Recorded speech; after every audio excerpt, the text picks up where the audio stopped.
thinking about all the stories that I've heard and that you can imagine have happened in this space, and just all the layers and layering of stories.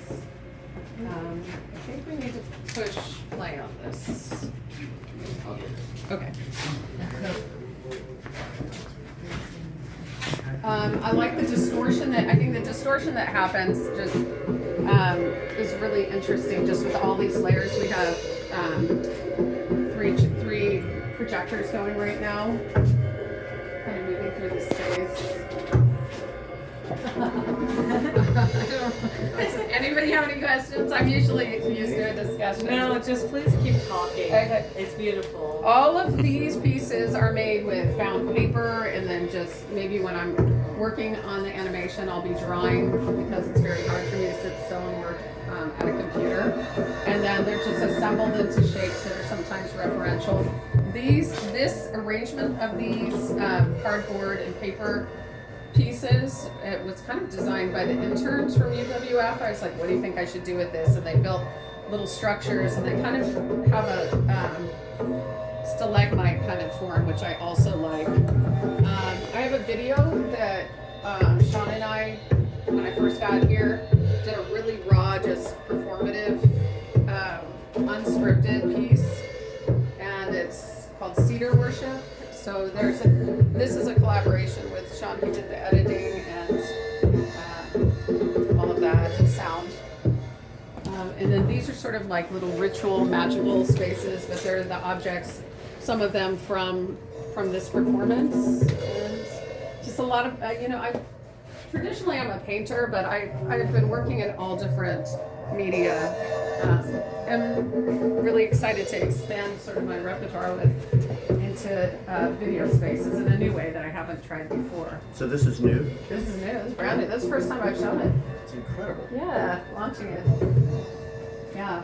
So it's interesting how, like, even though we just threw the leg up, this is one of my favorite parts, where it scoots like into the leg. And so working with the shape, working with the installation, yeah. I love on the rails, right? I love it's on the just rails. amazing, right? The layering. Mm-hmm. Yeah, so this is very exciting and magical for me. These images were originally just drawings like the ones out there, and then we just rendered them and articulating them. Does anybody have any questions about any of the work? What is the inspiration with the dogs? Where's Mr. Lady? Well, one of my earliest drawings I ever made was the Cerebus, and I didn't intend to start drawing dogs again, but I'm with Mr. Lady all the time. He's really my companion. And I've always drawn dogs since I was a kid, and I didn't for years, and it's just come back. So I don't know, but I'll let you know when I find out.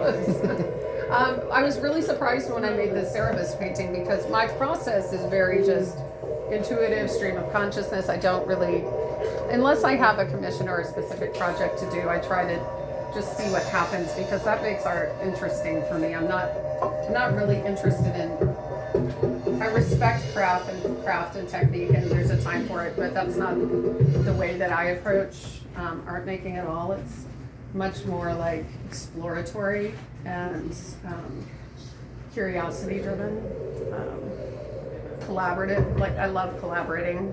I like seeing what happens when you just jump in, like the video. You don't know what'll happen. And sometimes it can turn into something, and sometimes it's a catalyst for something else.